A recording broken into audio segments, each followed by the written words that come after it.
To our channel. അപ്പോൾ നമ്മുടെ ഇന്നത്തെ വീഡിയോ എന്ന് പറയുന്നത് ഒരു ട്രാവൽ വീഡിയോ ആണ്. നമ്മുടെ ട്രിവാൻഡ്രത്ത് ഒരു ഗ്ലാസ് ബ്രിഡ്ജ് വരാൻ പോകുന്നു, അത് ഓപ്പൺ ആവാറായി എന്ന് കേട്ടപ്പോൾ തൊട്ട് കാണണം എന്ന് തോന്നിയൊരു സ്പോട്ടാണ് ഉള്ളൂരിലുള്ള ആക്കുളം ടൂറിസ്റ്റ് വില്ലേജ്.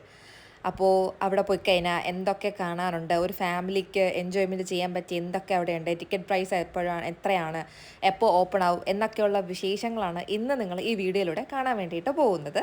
സോ പോവാം വീഡിയോയിലേക്ക്. ഞങ്ങൾ ഗൂഗിൾ മാപ്പ് വഴി നോക്കിയാട്ടോ പോയത്. കാരണം ഏകദേശം ഞങ്ങൾക്ക് ഞങ്ങളുടെ സ്ഥലത്ത് നിന്നും ഒരു 33 മിനിറ്റ് ഉണ്ടായിരുന്നു മൊത്തം. ഞങ്ങൾ ശംഖുമുഖം, വേളി, ലുലു മാൾ, ഉള്ളൂർ അങ്ങനെ കേട്ടോ പോയത്. പിന്നെയാണ് മനസ്സിലായിട്ട് നമ്മൾ ഒരുപാട് ചുറ്റിയൊക്കെയാണ് പോയതെന്ന്. നമുക്ക് ഡയറക്റ്റായിട്ട് ഞങ്ങളുടെ സ്ഥലത്ത് നിന്ന് നമുക്ക് ഈഞ്ചക്കൽ വഴിയൊക്കെ പോകാമായിരുന്നു. എനിക്കും അങ്ങോട്ട് പോകാനുള്ള ഒരു വഴിയെക്കുറിച്ചുള്ള ഒരു ഐഡിയ ഒന്നും ഇല്ലായിരുന്നു കേട്ടോ. വിനീതനും അറിയത്തില്ലായിരുന്നു. വിനീതയുടെ ആദ്യമായിട്ട് അങ്ങനത്തെ ഒരു പേര് കേട്ടതെന്നാണ് പറഞ്ഞത്. പിന്നെ ഞാനാണ് പറഞ്ഞിടത്ത് ഇങ്ങനത്തെ സ്പോട്ടുണ്ട്, നമുക്ക് മാപ്പൊക്കെ നോക്കി പോകാമെന്ന് പറഞ്ഞത്. അപ്പോൾ നമ്മളിതാ ലുലു മാളിൻ്റെ ഫ്രണ്ടിൽ എത്തി കേട്ടോ. ഞങ്ങളിവിടെ ഒരു തവണയേ പോയിട്ടുള്ളൂ. എനിക്ക് തോന്നുന്നു മാൾ ഓഫ് ട്രാവൻകൂറിൽ പോയതുകൊണ്ടാണ് അധികം പോകാനുള്ള ഒരു ഇൻട്രസ്റ്റ് ഇല്ല. ഓപ്പൺ ആയ സമയത്ത് ആ ക്യൂരിയോസിറ്റി കൊണ്ട് ഒരു തവണ പോയട്ടോ. നമ്മളിതാ ഉള്ളൂരെത്തി. നമ്മൾ ഇനി അങ്ങോട്ട് ആക്കുളത്തിൻ്റെ അങ്ങോട്ട് പൊക്കോണ്ടിരിക്കുകയാണ്. ഞങ്ങൾ ഇറങ്ങിയപ്പോൾ തന്നെ ഏകദേശം ഒരു 11 മണിയായ കേട്ടോ. ഞങ്ങളിപ്പോൾ എത്തിയപ്പോൾ തന്നെ ഏകദേശം ഒരു 11:45 പിന്നെ വന്ന സമയം ഉച്ച ആയതുകൊണ്ട് തന്നെ ഫുഡ് കഴിക്കാനുള്ള സമയമായിട്ടോ. അതുകൊണ്ട് ഞങ്ങൾ വിചാരിച്ചു ഒരു ജ്യൂസെല്ലാം കുടിച്ചതിന് ശേഷം അകത്തോട്ട് കയറി എല്ലാം കണ്ട് കഴിഞ്ഞതിന് ശേഷം പോകുന്ന വഴിയിൽ ഫുഡ് കഴിക്കാം. അങ്ങനെയൊക്കെ ആയിരുന്നു പ്ലാന്.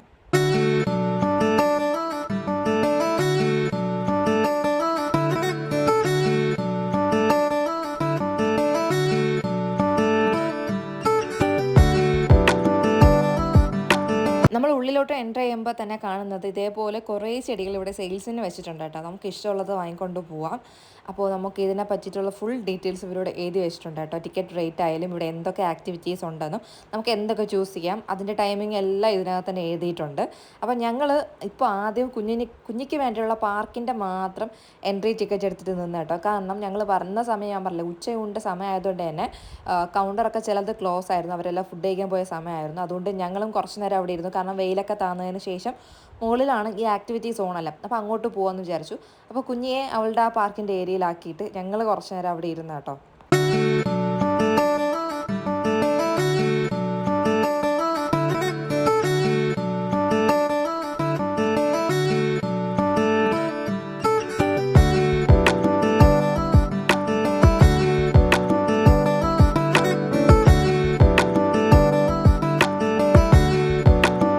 ഇനി ടിക്കറ്റ്സിൻ്റെ കാര്യം ഞാൻ പറയാം. നമുക്ക് എൻട്രി ഫീ എന്ന് പറയുന്നത് അഡൾട്ട്സിന് 30 റുപ്പീസും ചിൽഡ്രൻസിന് 20 റുപ്പീസുമാണ്. ഇത് എൻട്രി ഫീ മാത്രമാണ്. ഇനി ഇതിനകത്ത് കുറേയേറെ ആക്ടിവിറ്റീസ് ഉണ്ട്. നമുക്ക് ഇഷ്ടമുള്ളത് ചൂസ് ചെയ്ത് ഓരോന്നിനും പ്രത്യേകം പേയ്മെൻറ്റ് ചെയ്ത് നമുക്ക് അത് ഉപയോഗിക്കാവുന്നുള്ളത്.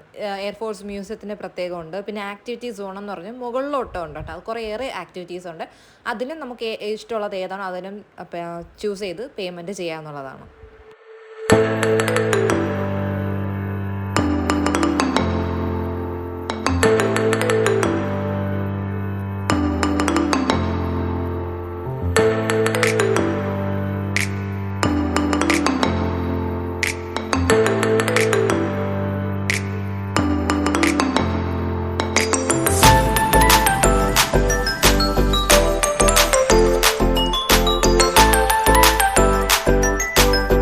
ഞാൻ ഏറ്റവും കൂടുതൽ കാണണം എന്നാഗ്രഹിച്ച ഒന്നായിരുന്നു ഈ ഗ്ലാസ് ബ്രിഡ്ജ്. കാരണം ഇത് ഓപ്പൺ ആവാറായി എന്ന് കേട്ടപ്പോൾ തൊട്ട് അത്രയ്ക്ക് ക്യൂരിയോസിറ്റി ഉണ്ടായിരുന്നു എനിക്ക് ഈ സ്പോട്ട് കാണാൻ വേണ്ടിയിട്ട്. പക്ഷെ വന്നപ്പോൾ അതിസങ്കടമായിട്ടുണ്ടായിരുന്നത്. കാരണം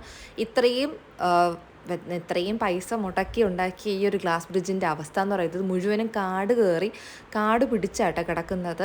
ഇതിനകത്ത് തന്നെ കുറേ ഏറെ ഡെവലപ്മെൻറ്റ്സ് അവർ കൊണ്ടുവന്നിട്ടുണ്ടെങ്കിൽ അത് ഇവരായിട്ട് തന്നെ നശിപ്പിക്കുന്നത് പോലെയാണ് എനിക്ക് തോന്നിയത്. നമുക്ക് ഇവിടെയൊക്കെ നിൽക്കുമ്പോൾ സത്യം പറഞ്ഞാൽ കുട്ടികളെ കൊണ്ടുവന്ന് നിൽക്കുമ്പോൾ നോക്കിയും കണ്ടൊക്കെ നിൽക്കാൻ പറ്റും. അത്രയേറെ കാട് പിടിച്ചാട്ടോ കിടക്കുന്നത്. ഈ ഒരു പോർഷൻ മാത്രമല്ല, ഇതിൻ്റെ മുന്നിലോട്ടൊക്കെ പോകുമ്പോൾ നമുക്ക് കാണാൻ പറ്റും. അതിനകത്ത് തന്നെ അവർ ചവറെല്ലാം കൂട്ടിയിട്ട് കത്തിച്ച് ഒരുമാതിരിയൊക്കെ കുളമാക്കിയൊക്കെ ഇട്ടിക്കുന്നത്. പിന്നെ എനിക്ക് തോന്നുന്നു ഞങ്ങൾ വന്ന സമയം ഒത്തിരി ഉച്ചയായതുകൊണ്ടായിരുന്നു അധികം ക്രൗഡൊന്നും ഇല്ലായിരുന്നു. ഇതാ കണ്ടില്ലേ, ഇതൊക്കെയാണ് ഇതിനകത്തുള്ള അവസ്ഥ. ഇവർ തന്നെ ഇതിനകത്ത് കുറേ ചവറ് വാരിയിട്ട് കത്തിച്ച് അതിനെ കുളമാക്കി അവർ തന്നെ ഇട്ടിട്ടുണ്ട്. പിന്നെ വെയിലത്ത് നിന്ന് അങ്ങ് നിൽക്കണ്ടെന്ന് കരുതി കുഞ്ഞിന് വേണ്ടിയിട്ടുള്ള അതിനകത്ത് തന്നെ ഒരു പ്ലേ ഏരിയ ഉണ്ടായിരുന്നു. പിന്നെ ഞങ്ങൾ അതിനകത്തോട്ടാണ് പോയത്.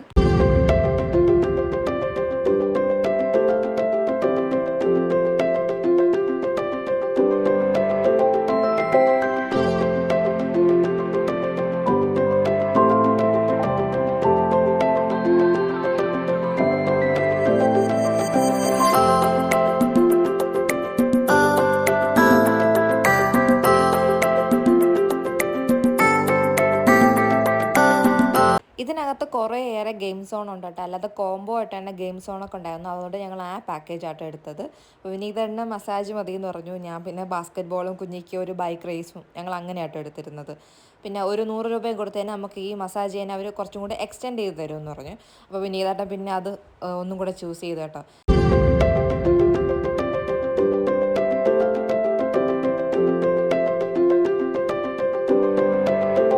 സത്യം പറഞ്ഞാൽ ഇവരിത് ഡെവലപ്മെൻറ്റ് ചെയ്തെടുത്ത് കഴിഞ്ഞാൽ നമ്മുടെ ടൂറിസത്തിൽ തന്നെ നല്ലൊരു മാറ്റം കൊണ്ടുവരാൻ പറ്റുന്ന ഒരു സ്പോട്ടാണ് ഈ ആക്കുളം ടൂറിസ്റ്റ് വില്ലേജ്. പിന്നെ നമ്മൾ വന്ന വഴിയല്ല തിരിച്ചിറങ്ങുമ്പോൾ അത് ഇതേപോലെ കുറച്ചും കൂടെ ചുറ്റി ഇറങ്ങണം കേട്ടോ. അപ്പോൾ ഞങ്ങൾ വന്നിട്ട് പിന്നീട് നേരെ പോയത് എയർഫോഴ്സ് മ്യൂസിയത്തിലാണ്. അവിടെയും നമുക്ക് ടിക്കറ്റ് എടുക്കണം. കണ്ടില്ലേ, ഇവിടെ നിന്ന് ഈ ഗ്ലാസ് ബ്രിഡ്ജിൻ്റെ ഭംഗിയൊക്കെ അടിപൊളിയാണ്. പിന്നെ നമുക്ക് പൂളൊക്കെ ഉണ്ട് കേട്ടോ. നമുക്ക് സ്വിമ്മിങ് സ്യൂട്ട് ഉണ്ടെങ്കിൽ നമുക്ക് പൂളിലൊക്കെ ഇറങ്ങാം. അങ്ങനെ വിനീതാട്ടൻ ടിക്കറ്റ് എടുത്തുകൊണ്ട് വരുന്നതേ ഉള്ളൂ കേട്ടോ. ഞങ്ങൾ ഇതിൻ്റെ ടിക്കറ്റ് എടുത്തിട്ടില്ലായിരുന്നു. ഇവിടെ വരുന്നവർ ഒരിക്കലും ഈ ഒരു എയർഫോഴ്സ് മ്യൂസിയം മിസ് ചെയ്യരുത് കേട്ടോ. നമ്മുടെ കുഞ്ഞുങ്ങൾക്ക് പഠിക്കാനായാലും കാണാനായാലും ഒരുപാട് കാര്യങ്ങൾ ഇതിനകത്തുണ്ട്. ഒരുപാട് കാര്യങ്ങളെന്ന് പറയുമ്പോൾ നമ്മുടെ ഫ്ലൈറ്റ് സിമുലേറ്ററിൻ്റെ ഫീച്ചേഴ്സ് ഉണ്ട്, realistic piloting experience, aircraft models, പിന്നെ IAF മെഷീനറി എക്സിബിറ്റ്സ് ഉണ്ട്, പിന്നെ മോട്ടിവേഷൻ റൂംസ്, ഹിസ്റ്റോറിക്കൽ ഫോട്ടോഗ്രാഫ്സ് ഉണ്ട്. അതല്ല, ഇന്ത്യൻ എയർഫോഴ്സിൻ്റെ സകലമാന കാര്യങ്ങളും നമുക്ക് ഇതിനകത്ത് കാണാനായാലും പഠിക്കാനായാലും ഉണ്ട്.